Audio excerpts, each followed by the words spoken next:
क्या आपने कभी सोचा है जिंदगी में असफलता क्यों मिल रही है? जीवन जो है बार बार ठहर रहा है, लुढ़कता भी है और टूटता भी है।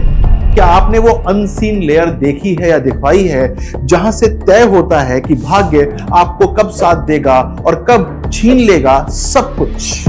कुंडली केवल एक खिड़की है, आपका भाग्य एक महल है। नमस्कार। क्या आपने कभी सोचा है जब आपकी कुंडली कहती है कि आप सफल हैं तो फिर जिंदगी में असफलता क्यों मिल रही है? आप मेहनत करते हैं, बहुत मेहनत करते हैं, लेकिन फल ही प्राप्त नहीं होता।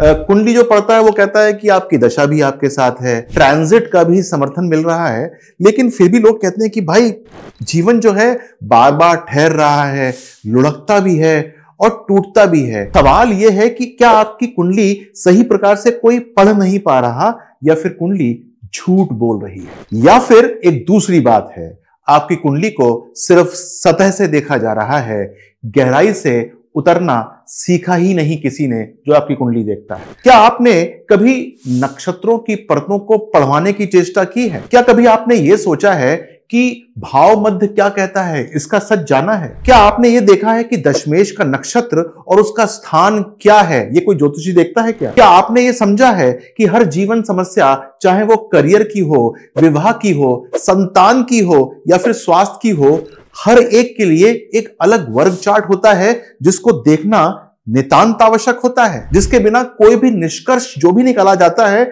वह अधूरा ही होता है। इसके बाद क्या आपने यह देखने की चेष्टा की है कि किस भाव पर कौन से ग्रह का असर है और वो ग्रह किस अंदरूनी चार्ट में कितना समर्थ है? और सबसे जरूरी बात यह है कि आपने वो अनसीन लेयर देखी है या दिखवाई है जहां से तय होता है कि भाग्य आपको कब साथ देगा और कब छीन लेगा सब कुछ। अगर नहीं है ये सब बातें, तो जो आप देख रहे हैं या दिखवा रहे हैं वो सिर्फ एक मुखौटा है। इस वीडियो में मैं आपको दिखाऊंगा कि क्यों D1 चार्ट की व्याख्या बिना सही वर्ग चार्ट के एक अधूरी कहानी बन जाती है, और कैसे सच्ची सफलता, वास्तविक समाधान और गहरी समझ केवल तभी आती है जब हम कुंडली को उसी स्तर से पढ़ते हैं जैसे कोई ऋषि वेद का पाठ कर रहा। अक्सर लोग और कई बार अनुभवी ज्योतिषी भी केवल D1 चार्ट यानी कि आपकी मुख्य कुंडली को देखकर किसी भी घटना का निर्णय ले लेते हैं। उदाहरण के लिए मान लीजिए कि दशम भाव यानी कि 10th हाउस मजबूत दिख रहा है, दशा भी बहुत ही बढ़िया चल रही है, और ट्रांजिट यानी कि गोचर वो भी बहुत अच्छा है, ठीक ठाक सा है। तो क्या इसका मतलब है कि व्यक्ति नौकरी में तरक्की करेगा? नहीं, बिल्कुल जरूरी नहीं है इस बात का, क्योंकि कुंडली केवल एक खिड़की है, आपका भाग्य एक महल है। हर कमरे का ताला खोलना ही पड़ता है, इस बात का ध्यान रखिएगा। अब आइए समझते हैं कि लोग और ज्योतिषी क्या गलती करते हैं। कुंडली की उस पहली परत को खंगाले जहां से दशम भाव की असली कहानी शुरू होती है, और लोग इसको देखते नहीं। लोग अक्सर पूछते हैं दशम भाव तो मजबूत है, फिर भी नौकरी क्यों नहीं टिक रही? और सच यह है कि वो केवल भाव को देख रहे हैं, उसका दिल नहीं देख रहे हैं। दशम भाव में कौन सा नक्षत्र है वही तय करता है कि भाव किस तरंग पर चल रहा है। लेकिन बात सिर्फ नक्षत्र की ही नहीं है। क्या वो नक्षत्र दशम भाव के भाव मध्य में आता है कि नहीं? जी हां, भाव मध्य। आप शायद जानते हो ना जानते हो। क्या वही नक्षत्र दशमेश यानी कि दशम भाव का स्वामी है, उसको प्रभावित कर रहा है?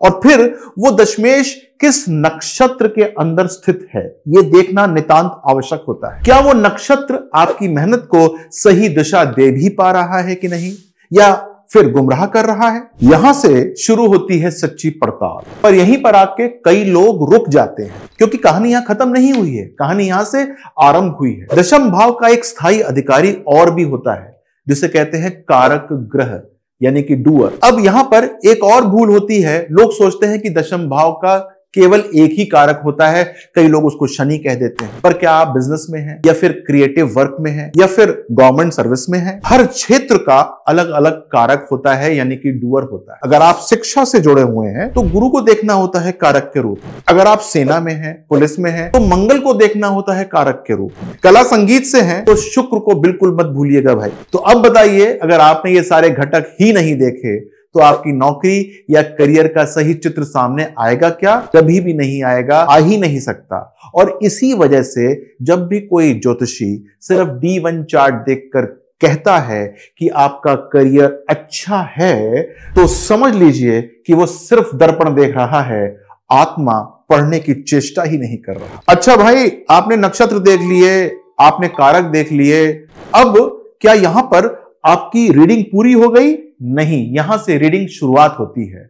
अब हम मुख्य कुंडली यानी कि D1 से आगे बढ़ते हैं और पहुंचते हैं D10 चार्ट यानी कि दशमांश चार्ट की तरफ कहते हैं, जिसे कहते हैं कर्म का असली थिएटर। यह चार्ट केवल करियर की दिशा नहीं बताता, बल्कि यह आपकी सामाजिक पहचान, प्रतिष्ठा, आत्मसम्मान और जीवन के कार्य क्षेत्र में मिलने वाली संतुष्टि तक की तस्वीर सामने पेश कर देता है। और यहां एक गूढ़ रहस्य और भी है। D10 में जो आपका दशम भाव होता है, मजबूती स्थायी नहीं होती है, वह समय के अनुसार बदलती रहती है। यही वह बिंदु है जहां पर समय यानी कि काल बोलना आरंभ करता है। क्या बोलता है?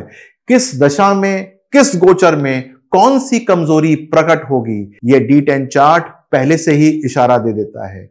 यहीं से पता चलता है कि कब आपका प्रयास रंग लेकर आएगा और कब मेहनत खाली रह जाएगी। और अगर D10 चार्ट में दशम भाव दुर्बल है, तो चाहे D1 चार्ट कितना भी दमदार क्यों ना हो, हकीकत में व्यक्ति को ना तो सम्मान मिलता है और ना ही स्थायित्व और ना ही आंतरिक संतोष। बहुत बार ऐसा होता है कि व्यक्ति का D1 चार्ट चमकता है, लेकिन D10 चार्ट चुपचाप ध्वस्त हो जाता है और यहीं से असफलता की कहानी आरंभ हो जाती है, जिसे लोग कुंडली धोखा दे रही है समझना शुरू कर देते हैं। पर सच्चाई यह है कि आपने अभी पूरी कुंडली देखी ही नहीं, इस कारण से यह भ्रम हो रहा है। तो जो लोग समझते हैं कि D10 चार्ट पढ़ने से काम चल जाएगा, अभी उनको पूरी समझ नहीं है। इसके बाद बारी आती है उस चार्ट की जो बताता है कहां कहां कैसे कैसे आपके फल निष्फल हो जाएंगे। यह है D30 यानी कि त्रिमशांश चार्ट, जिसे मैं कहता हूं आपके भाग्य की छाया कुंडली। आपकी मेहनत को फल नहीं मिलता, प्रमोशन तय था, आखिरी वक्त कोई रुकावट आ गई, इंटरव्यू बहुत अच्छा हुआ है लेकिन कॉल अभी तक नहीं आई। ऐसे हर छिपे हुए अवरोध का इशारा कौन देता है? वो D30 चार्ट देता है भाई। यह चार्ट बताता है दशम भाव पर कौन से दुर्भाग्य के साए मंडरा रहे हैं, कौन सा पाप ग्रह कहां बैठा हुआ है, कौन सी दृष्टियां उसे भीतर से खोखला कर रही हैं, कौन से अशुभ योग छुपकर आपका रास्ता रोक रहे हैं। और याद रखिए, D30 की सच्चाई कभी भी D1 में दिखाई नहीं देती है। यह वो अलार्म बेल है जो चुपचाप बजती है और अगर आप इसे अनसुना कर देते हैं तो जीवन बार बार आपको गिरा सकता है। यहां से पता चलता है कि आपकी रुकावटें केवल कर्म ही नहीं, कई बार दुष्चक्र का भी परिणाम हो सकती है। हमने D30 चार्ट तक देख लिया और सोच लिया कि कुंडली की पढ़ाई पूरी हो गई, लेकिन बात अभी खत्म नहीं हुई है। अब हम पहुंचते हैं उस सबसे रहस्यमयी और सबसे निर्णायक चार्ट तक, D60 यानी कि षष्ठ्यांश। यह सिर्फ एक डिविजनल चार्ट नहीं है, यह आपके जन्मों जन्मों के कर्मों का सार है। यहां तय होता है कि कोई भी ग्रह, कोई भी भाव असल में कितना सक्षम है और कितना असहाय। बहुत बार व्यक्ति कहता है मैंने सब उपाय कर लिए, सब कुछ देखा, फिर भी कुछ नहीं बदला।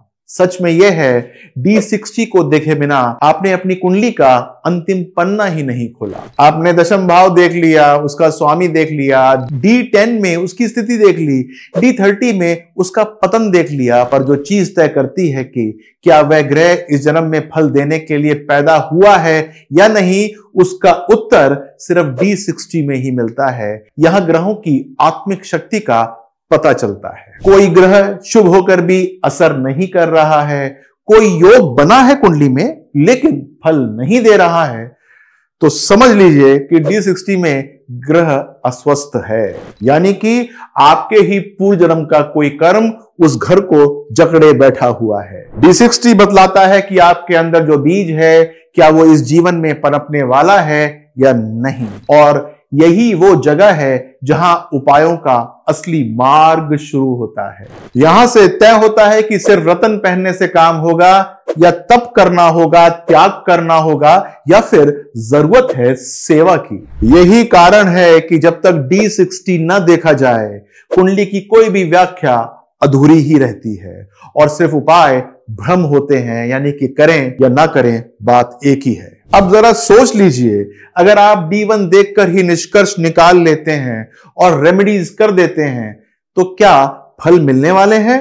बिल्कुल नहीं मिलने वाले, क्योंकि इलाज तभी सफल होता है जब बीमारी की जड़ तक पहुंचा जाए। यही है ज्योतिष की असली विज्ञान शैली। इसीलिए अगली बार जब कोई कहे आपकी कुंडली में योग बहुत शुभ है, तो बस एक सवाल जरूर पूछिए, ये बात किसी वर्ग चार्ट को देखकर आपने कही है? क्योंकि अगर ज्योतिष केवल सतह से किया जाए तो चाहे बात कितनी भी मधुर लगे, वो आपके जीवन की सच्चाई को छू तक भी नहीं पाएगी। ज्योतिष सिर्फ ग्रहों को देखना नहीं है, बल्कि जीवन के हर पक्ष को समझने की एक दृष्टि है, और अगर वो दृष्टि अधूरी है तो जो भी कहा जाएगा वो सिर्फ भ्रम का चक्र बनकर रह जाएगा। अपना ध्यान रखिएगा। नमस्कार।